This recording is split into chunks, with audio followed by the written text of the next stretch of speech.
dito sa nag-iisa at talaga namang tahanan nating lahat kung saan nakahiblay ang mga alaala na nagbigay sa atin ng inspirasyon simula noong tayo'y magsama-sama sa People's Campaign. At ngayong umaga, gugunitain natin ang 1 taon ng Museo ng Pag-asa. Akin po ang karangalan para maging tagapagdaloy ng palatuntunan. Ako po si Binibining Nala Habijan. At sa loob ng 1 buwan ay tuloy-tuloy nating bigyan ng selebrasyon ang pista ng museo dito sa Museo ng Pag-asa. Happy Magno! Maraming salamat, Binibining Nela. Good morning po sa ating lahat. Kung babalikan po natin ang kwento ng Angat Buhay, marami po sa mga programang binuo, dinisenyo, ginawa ng Angat Buhay ay nagmula sa mga heartaches, mga problema, mga hindi natin maintindihan na nangyayari sa bayan. For instance po, nagdisenyo tayo ng Women's Economic Empowerment dahil nakita natin na grabe yung problema ng mga kababaihan na para makaalis doon sa kanilang abusive na relationship. Meron tayong binuong programa for young people dahil sa lahat sa oportunidad ng maraming mga kabataan. Ngayon, dahil sa learning crisis, meron tayong Angat Bus at Angat Pila. Pero, noong nagsimula po ang Angat Buhay bilang isang non-profit organization, marami po sa mga programang sinimulan sa pamumuno po ni Attorney Lenny Robredo na ang pinagmulan niya po ay inspirasyon. Unang-una po dito yung community engagement and empowerment. Nagsimula po ito dahil sa napakaraming libo-libong mga organisasyon na nabuo noong People's Campaign. Ito ay yung mga organisasyon na ang mga pangalan ay For Lenny, diba? Mga Vets for Lenny, Doctors for Lenny, Lawyers for Lenny, na hanggang ngayon po ay talagang patuloy na tumutulong sa ating mga kababayan.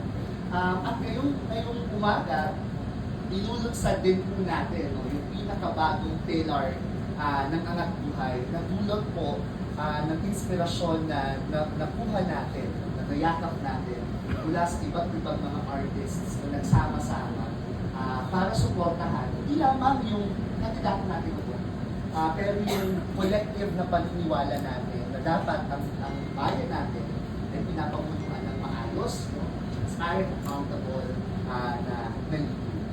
Mamaya po si Atty. Lenny pwede na mas mahaba-haba sa atin. Great, nasaan na tayo ngayon?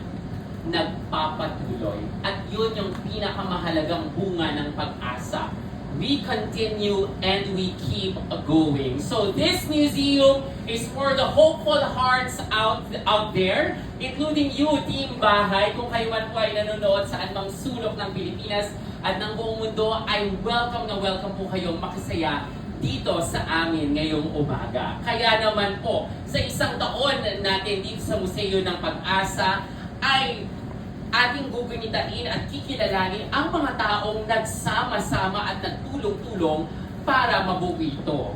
Ngayong araw, hayaan niyo po kaming pasalamatan at i-recognize ng walang humpay ang mga taong nagtulong-tulong at walang sawang sumusuporta sa atin hanggang ngayon. That's why this morning, we will be giving them their proper recognitions. That's why we would like to call on Attorney Lenny Robredo, Attorney Stella, to kindly hand in our plaques of appreciation and certificates of recognition to our volunteers and the people who tirelessly work in making Museo ng Pag-asa the most beautiful museum that it is today.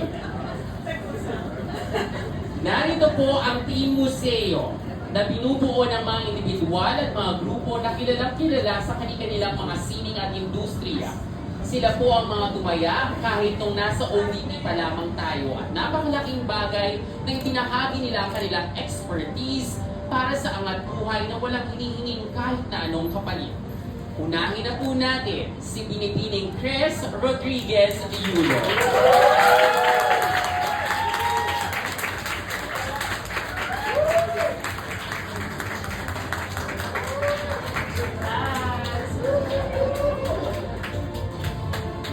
Miss Press Rodriguez Yulo, ang pamilya Miss Press po, ang owner ng napakagandang 50-year-old na bahay na ito. Maraming salamat po sa pagbubukas ng inyong mga pinto, hindi lamang po para sa amin, kundi para sa ating mga kababayan. Ito po ang tahanan ng pag-asa. Buen Camino.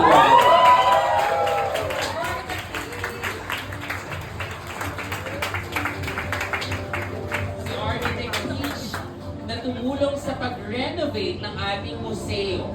Napakahusay ng paggawa mula sa architectural design hanggang sa pagbuo ng mga nakikita natin ngayon sa museo.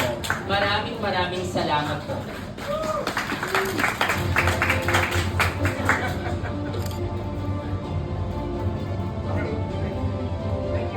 Ms. Marian Pastor Roses, Inigo Roberto Roses, at Maria Figueroa.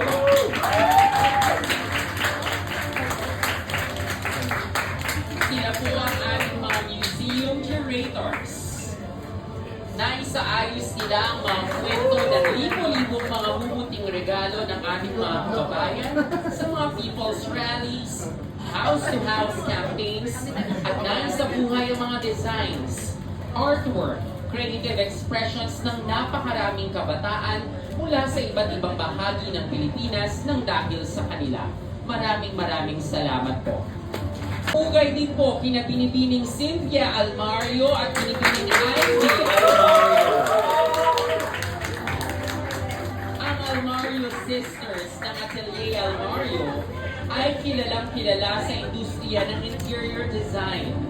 Sa dami ng kanilang mga kliyente, nabigyan pa nila ng oras at panahon ng ating museo at angat buhay offices.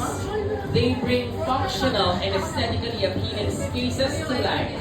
Kaya maraming salamat po sa ating mga magagandang interior designers sa pagdisenyo at pagpapaganda ng opisina ni Atty.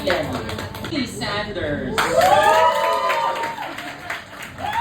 Taos-pusong pasasalamat po sa ating landscape designer na si Ms. Shirley Sanders para sa napakagandang hardin ng sine. We are truly humbled to be held by the very prestigious Ms. Shirley Sanders of Gardens by Sanders. Bigan, Ginoong Ronnie Traballo. Ronnie is the CEO of Cypress Bomanite, a 50-year-old company that has done big projects all over the country and different parts of the world. Maraming salamat po sa inyong valuable contributions sa Museo ng Pag-asa. Pinangungunahan ni Sir Toy Leon Ima. Isa sa mga pinakabatikan at pinagpipitagan ng multimedia artist or visual artist at kilalang-kilala sa sculpture and painting ang nagpinta na nagpakulay na sa daanan bago pumasok ng bulwagan. Ang kwartong iyon na yata ang pinakasikat sa social media dahil dito madalas magpalitrato ang mga bisita ng museo. Kaya maraming salamat, Sir Toy. AG Sanyo. Si AG ay isang muralist, conversationist, photographer, landscape architect, and environmental activist. Makikita natin ang napakagandang mural niya sa Kapet Katoto. Sa Kapet Katoto po kadalasang ginaganap ang iba't ibang mga dialogues, events at mga simpleng kwentuhan ng mga bisita natin dito sa museo. Kaya maraming salamat, AG. Aling sina Ginoong Kevin Eric Raimundo o mas kilala bilang Tarantadong Kalbo at si Sir Robert Alejandro. Si Kevin Eric o Tarantadong Kalbo ay nagpahiram ng kanyang tumindig artwork sa Bulwagang Bayan. Ito pong tumindig ay naging viral noong 2022 para maengganyo ang mga tao na magparehistro at bumoto. At bukod sa naging viral ito sa social media, nanalo din ito ng Good Design Award noong 2022 sa Japan. Kaya maraming salamat, Tarantadong Kalbo. At syempre si Sir Robert Alejandro na hindi lamang nagpinta ng mural sa hardin ng sining at sa labas ng museo. Gumawa rin siya ng napakaraming artwork during and after the campaign. He graciously made his artwork available for free for use by all volunteers and supporters. Maraming salamat, Sir Robert! Museo!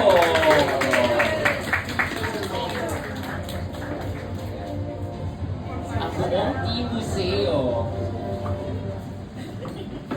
Maalam na palakpakan naman para sa mga taong naging haligi ng Museo ng Pag-asa.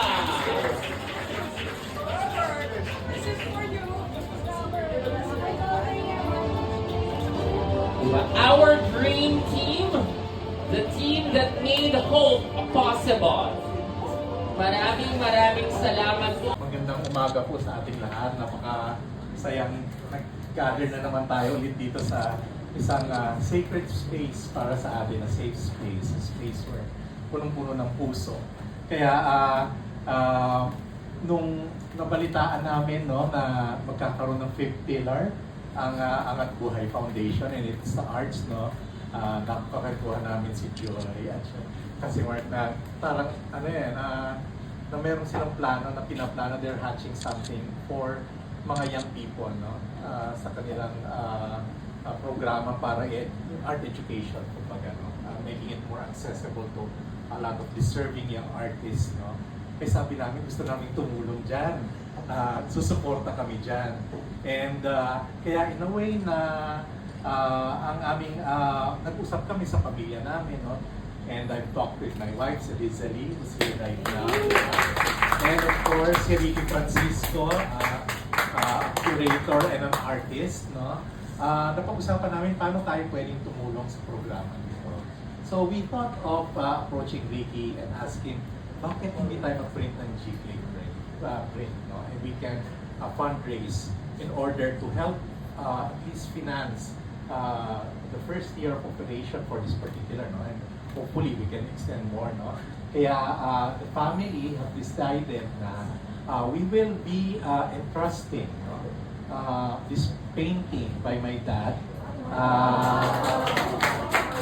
by the late national artist Abdul Mari Imaw. Napili namin ito sa family collection na iniisip namin na parang magandang simbolismo ito at saka imaging na pwede namin i-share sa Angat Buhay. At maikling kwento lang po tungkol dito, no? When my dad paints a female version of the Sarimanok, it's always pink. Ang lalaki ay blue.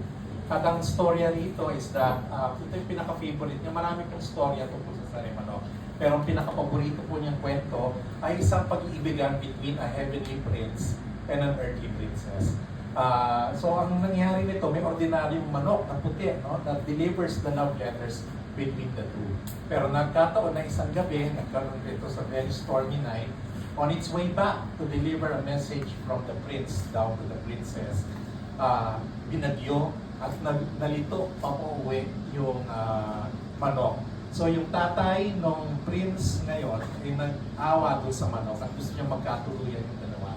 Kaya yung kanyang bahag, no, or yung kanyang plot, no, ay isinend niya down from the heavens in the form of a rainbow. At yun ay ginight niya towards sa bahay ng prinsesa. At along the way, on its way back down, the bird, no, the manok, captured the color of the rainbows. Kaya yun po yung naging istorya ng Sarimanok. Kaya makulay po siya. At kung titignan po natin, may tatlo po rito.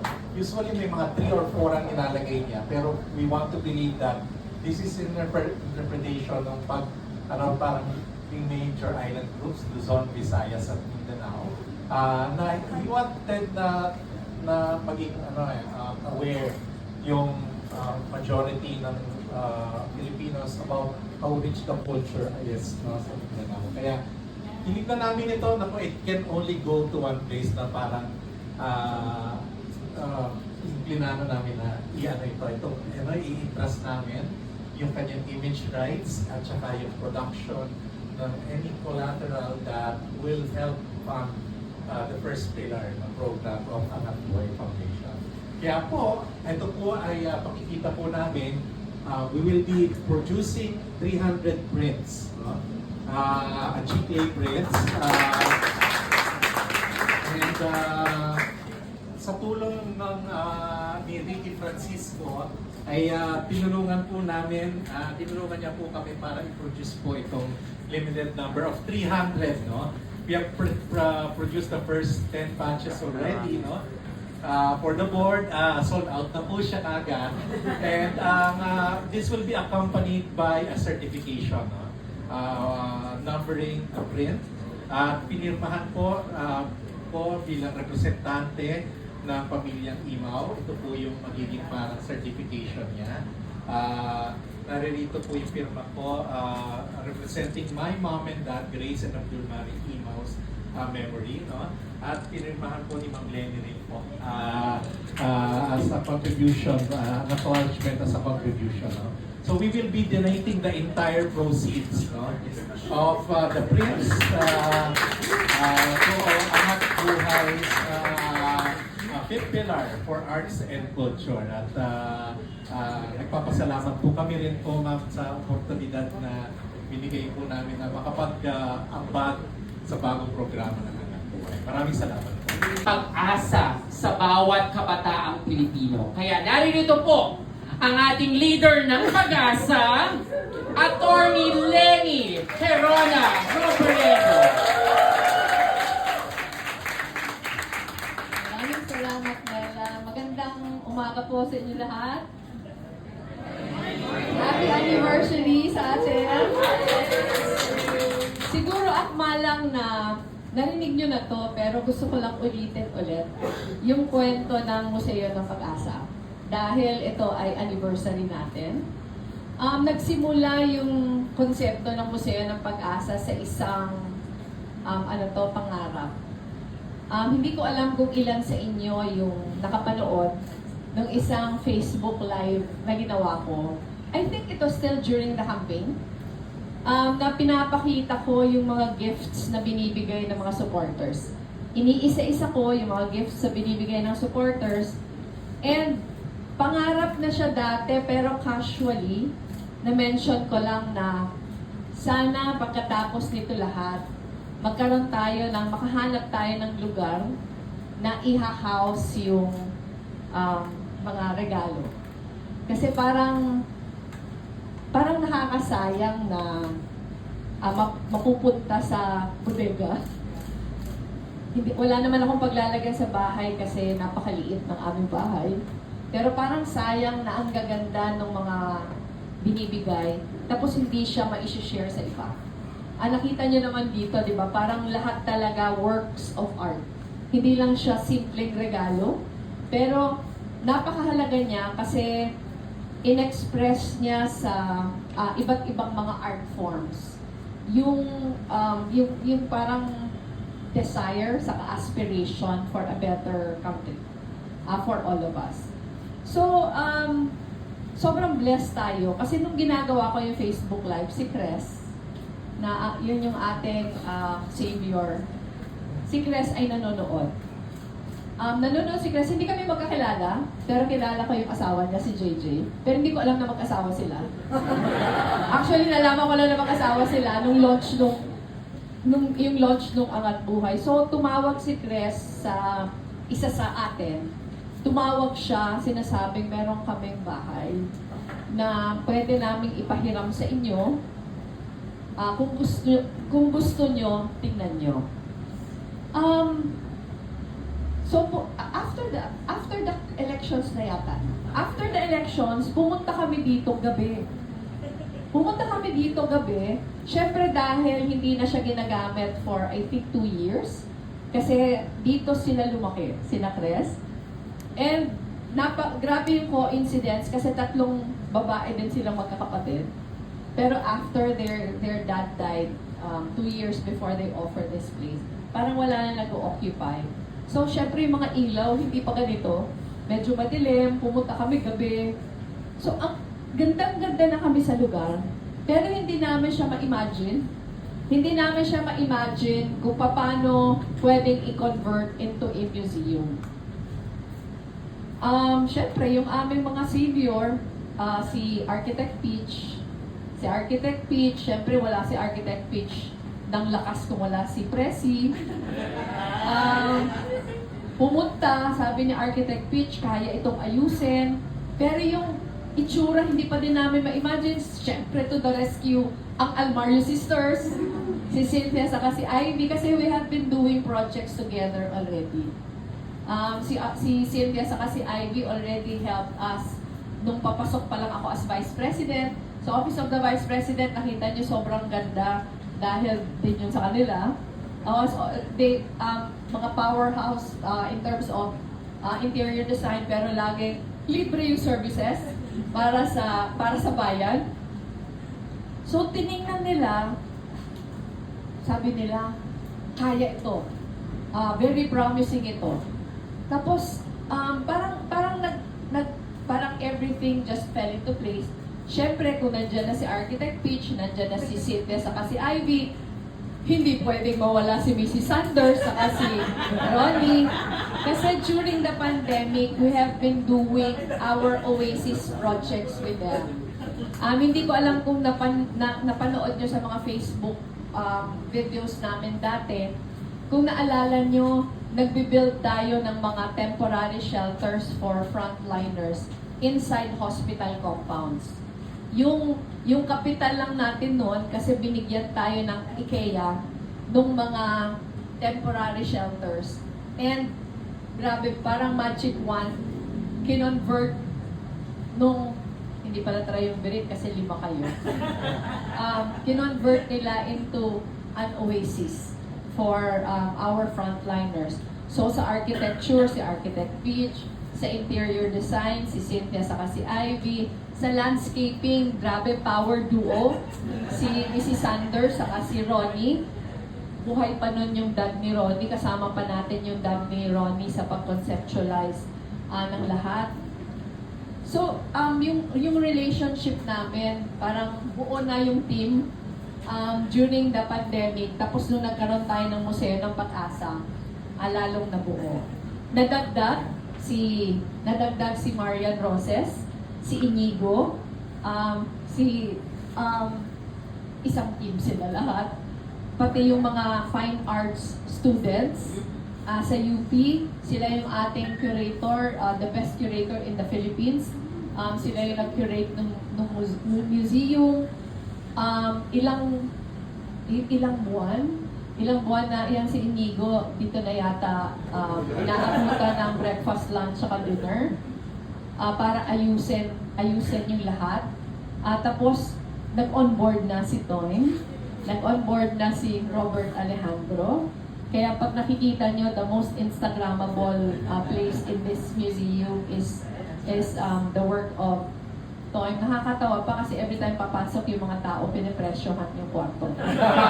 So sabi namin, pag pinaalis na tayo nilang Chris dito at nilipat, pag kailangan natin lumipat, babaklasin namin yan. Hindi namin, pero hindi na alam namin, hindi kami papaalisin. On board na lahat. Doon ko din, si Robert cannot join us today, pero si Robert araw-araw nandito. Nakikita nyo everywhere yung work ni Robert sa garahe pa lang natin hanggang doon sa garden natin. Actually, yung pag-mentor ng young artists na simulan natin at that time, kasi maraming tinuturuan si Robert ng mga bata. So, ang iba mga bata, yung nagkukulay ng mga artwork. Tapos, tarantadong kalbo. We gave that space to them. Tapos, hindi pa to alam, nandito si Mark saka si Joy. Mark Justiniani and Joy Malyari are two of our country's best artists. Palakpakan mo natin sila. Actually, naka-reserve ito sa inyo, Mark. Naka-reserve ito sa inyo sa kayong wall na yon. Kasi ang imagination namin, si Mark po has been my friend since we were 16 years old. Dormmates po kami sa UP. Parati ko itong sinasabi na first year high school, alam na namin na, first year college pala, alam na namin na Mark will be Mark someday. Kasi tinitingala namin siya. And during the campaign, Kung naalala nyo, yung Pasay Rally, which happened on my birthday, si Mark po yung nag-organize ng 21 artists. Some of the best in the Philippines para gawin yung on-the-spot na para Saranggola art tour. Ito, ano siya, mga representational kasi alam nyo, napakalaki yung art tour. Parang kailangan nating gibain yung bubong para magkasya dito. Pero ang ini-imagine namin, hindi namin na-imagine na ganun pala siya kalaki.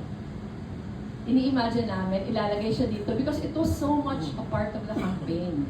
Diba, parang kailan ba nagkaroon ng 21 na pinakasikat na mga artists natin na nag-live painting? Nag-live painting. Pero nung nakita natin na sobrang laki pala, so ito na lang yung kapalit. Kasi ito, mga galing din doon. Parang nagpagawa na lang tayo ng parang sticker, no? Sticker. No, parang representation, but you can still view the actual thing sa Arete in Ateneo. So maraming salamat, Mark, sa Joy. Si Mark sa si Joy were among the 21. Tapos yung wall na yon, kung nakikita nyo, parang ang dami niyang mga ano ang tawag? Siyempre, hindi ako artist, kaya hindi ko alam kung anong tawag. Kung nakikita niyo, parang ang daming mga figures, di ba? Yan yung mga figures na ginawa ng mga creatives for Lenny during the campaign. So, pinagawa natin siya na parang collection of all the figures that yung parang digital art that they have been doing. 700 artists lahat. Pinagawa natin into a parang wallpaper para kasama. Tapos pag pumunta kayo dun sa coffee shop natin, yung kalahating wall ay kay Robert Alejandro, yung kalahating wall kina AG. Kaya maraming salamat.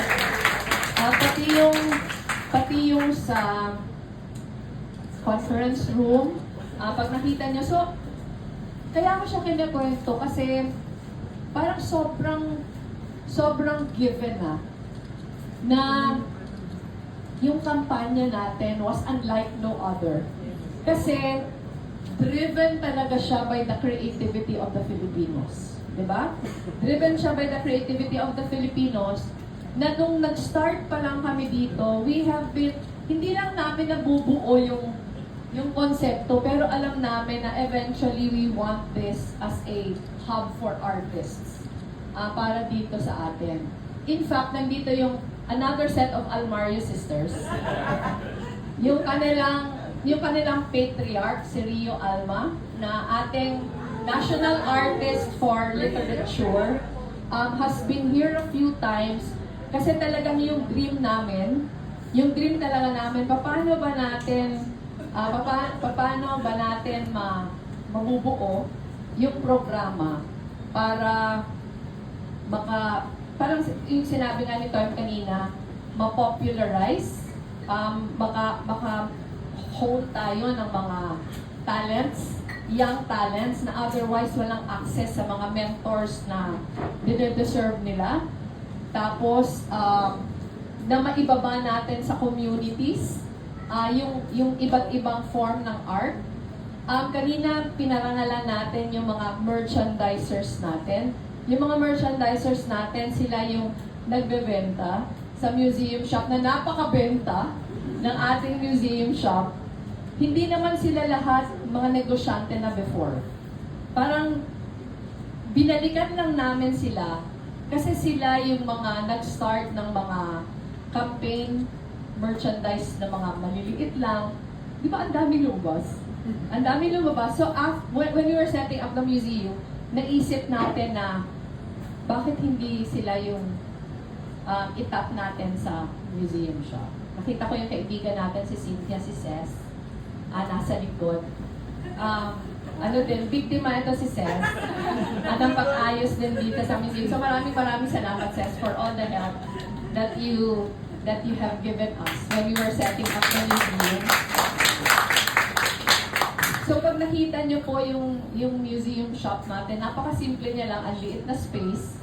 Pero anywhere we go, pag merong event outside, nagre-request na yung mga tao, then can you bring museum items for sale?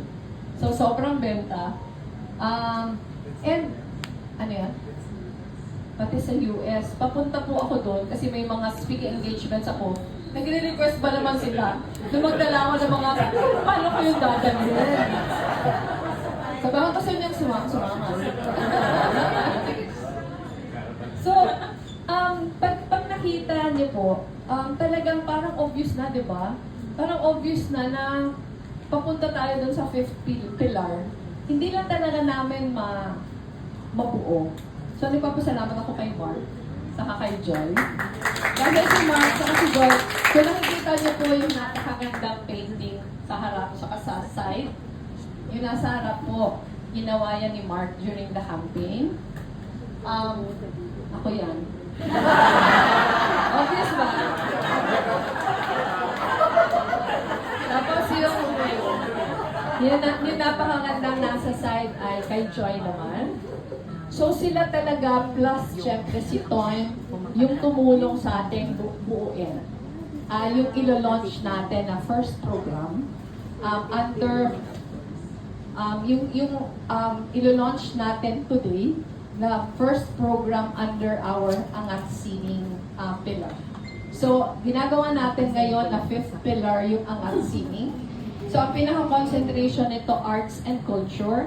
And ngayon pa man, nagpapasalamat na tayo sa mga artists. Magsa-start po tayo this year with visual arts. Pero pag na-roll out na natin yung visual arts, papunta din tayo sa many other forms of art. So sa atin po, nagpapasalamat tayo sa ating mga artists, friends, na who agreed to join us sa first leg ng program. Ang first leg ng program po natin, maghahanap tayo ng mga public school, senior high school students na very promising sa visual arts. Tapos, may programa tayo for them. And eto yung mga artists na kasama natin sa programa who will mentor them. So, syempre, Mark Justiniani, maraming salamat. Toy Imaw, maraming salamat. Syempre, Joy Malyani, maraming salamat. National Artist Bandcamp, maraming salamat. Syempre, si AG Sanyo, wala siyang choice. Kasama din po natin, ilustrador ng kabataan. Ito po yung paggawa ng mga children's books. Ito si Joy, ang gaganda ng children's books nito. Saka syempre yung Adarna Publishing, marami silang mga children's books. Photo Barrio, digital arts and merchandise and product development. Kasi gusto natin na maging sustainable, maging source of income for our artists. Kasi parang pag sinasabi na pag artist ka, talagang dadaan ka muna sa matinding hirap. So ang gusto natin, paano ba natin tayo makahanap ng paraan na hindi lang siya napopularize, pero natutulungan natin yung mga artists natin na mabuhay para mas marami pa silang makreate ng mga forms of art na ma-enjoy natin. Yung Ateneo Department of Fine Arts, wala dito ng UP. Hindi pa tapos. Kasi si Tom saka si Mark, pareho to UP Fine Arts. Siguro si Rafi, ipopost na lang natin yung details kasi kulang tayo ng oras, pero this will involve a lot of mentoring. May nakaschedule ng mga exposure trips dun sa mga lugar, mga studio, mga workplaces ng ating mga volunteer artists. Pero yung ultimately, yung pinaka-dream natin, hindi lang to discover, to mentor, to hone talents of yung mga bata na walang access.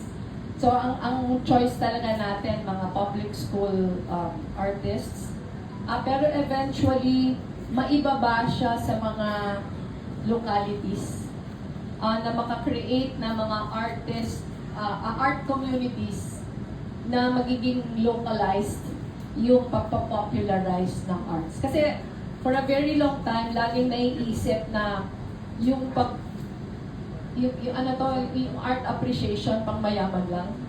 Tapos bakit nakakadulot siya ng napakatinding kasiyahan at pag-asa sa puso ng tao, pero naghihirap yung mga artists. So gusto natin basagin yun.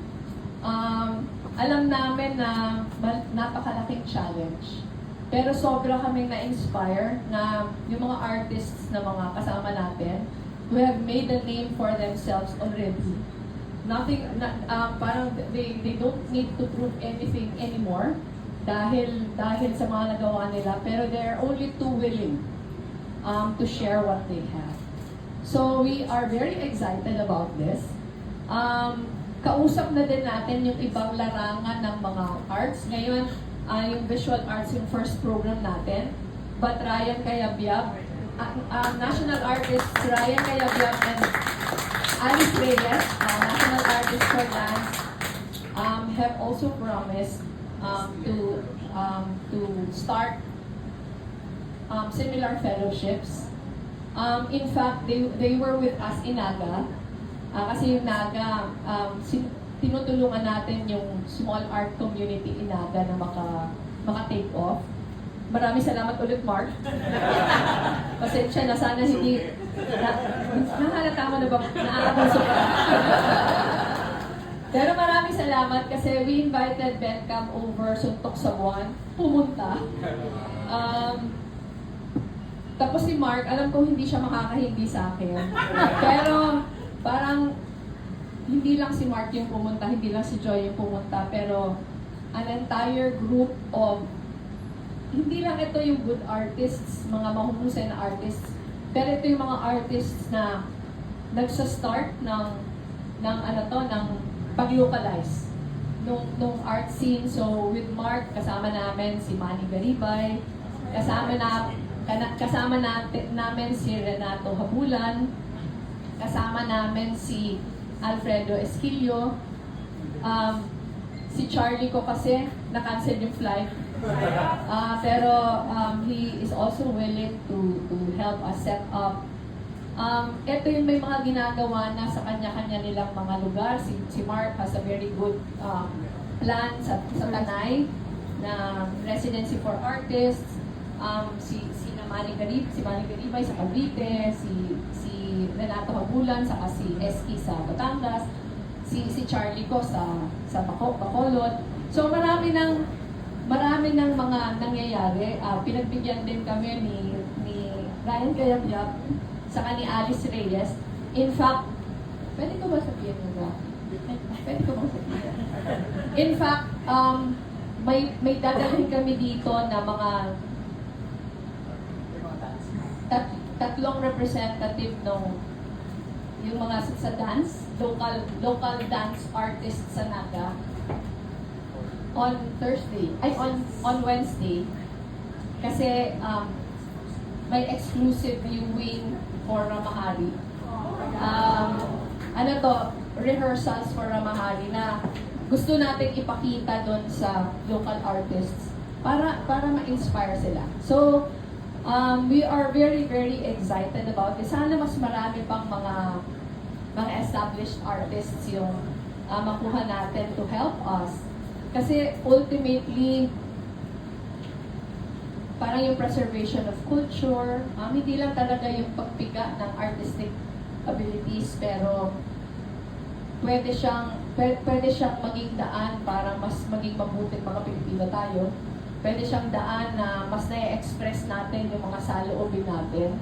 Pwede siyang maging daan para mas maging united yung mga Pilipino. So we are very hopeful, we are very inspired, and hindi natatapos yung aming pasasalamat. Ang mag-head po ng fifth pillar nito, wala din siyang choice. Ay, may kanya-kanya, kasi yung board, yung Angat Buhay, separate po yun sa Museo ng Pag-asa. Pero, separate siya in a way na connected pa din. Hindi lang physically, kasi ang Angat Buhay nasa second floor nito ng museum. Pero we have asked our board member, Attorney Stella Esquivias, to lead the Angat Sining program. We also want to acknowledge the presence of Ms. Joan Bayon, who is a member of the Angat Buhay Board. Si Joan, marami din yan assignments. Meron naman siyang susunod na assignment. Pero maraming salamat po.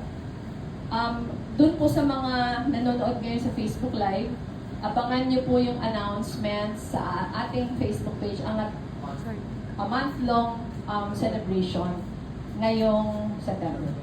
So, maraming salamat. Yung to our volunteers, kita niyo naman po talagang labor of love yung buong museum. Dahil po, konti lang yung staff natin. Na ma-manage natin yung museum because of our volunteers. Nagtatrabaho po sila dito for free. Nag-start po tayong Monday to Friday ang bukas ng Museo ng Pag-asa. In-adjust po natin ngayon na we're closed Monday, Tuesday, and we're open Wednesday to Sunday. Kasi yung bulk po ng tao, Friday, Saturday, Sunday. Tapos just last month, we extended museum hours to 7 o'clock already. Dahil marami po yung pumupunta na after office hours, we have been receiving groups coming over, paminsan grupo ng mga estudyante, grupo ng mga organisasyon. Marami po pumupunta dito, yung mga Pilipinong already living abroad. Nakakatuwa kasi ang pampasalubong na nila, mga museum merchandise natin. Pero the museum is a people's museum. Hindi lang po ito sa amin, pero ito talaga, wala ditong display na pinagawa namin. Lahat na makikita nyo dito ay bigay ninyo. Pag pumunta po kayo dito, maraming naiiyak na gugulat pag nakikita nila naka-display yung kanilang binigay. Hindi nila akalain. Pag pumasok po kayo dyan sa loob ng room na yan, pati yung pinakamaliliit na mga binigay naka-display. Pero pag hindi nyo po nakita yung inyong binigay, gusto pong sabihin nasa bodega sa baba. Kasi hindi kasya. So, we have rotating exhibits. So, lalo po yung room dito sa loob, rotating yung exhibits. May bago tayo ngayong exhibit, pero i-announce nila mamaya kasi hindi ko sila i-anticipate. So, bagong exhibit po yan, pero iba-iba. May time na lahat t-shirts, yung before nito lahat mukha ko. So, parang hindi ko kaya pumasok kasi lahat mukha ko yung makikita. Pero nakakatuwa. Nakakatuwa para ma-realize mo how artistic and how talented Filipinos really are. We are so looking forward to it. AJ, kikwento ko lang sa'yo na nung Saturday nasa Pampanga ako to visit some of the murals. Sobrang gaganda. And they have not taken that down even if it is more than a year already after the election. So, sabi ko, baka pwede pa tayo mag-campaign ng mga mural making. Wala, hindi na mukha ko nakalagay. Pero, di ba, parang ang gandang outlet for artistic creativity. So, we can still do a lot of things together. So, maraming salamat. Maraming salamat po. Pati yung sumama po sa amin sa Facebook Live po. Asa. Ayan. At syempre, may bago rin tayong exhibit. Magpapakalat ng mga magagandang balita na hatid ng Museo ng Pag-asa.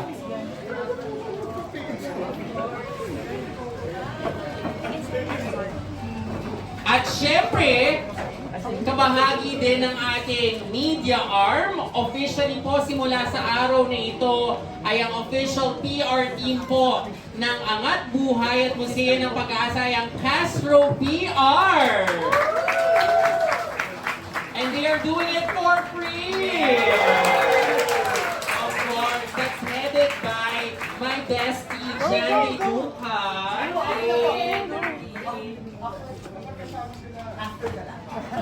Ayan. Maraming salamat. Ayan, so ang ating mga KOLs and media. Ito na po ang Castro PR. Ayan, officially September 4, kinakasa na po natin ang partnership ng Angat Buhay and Castro PR. Live na Ayan, live. ating mga friends. Hit me up when September ends. Pag dito sa Museo ng Pag-asa, dapat gising ka tuwing Setyembre. Dahil September is the month of hope that will always live by in our hearts. Ako po muli si Miss Mela Happy John, ang inyong tagapagdaloy ng Palacio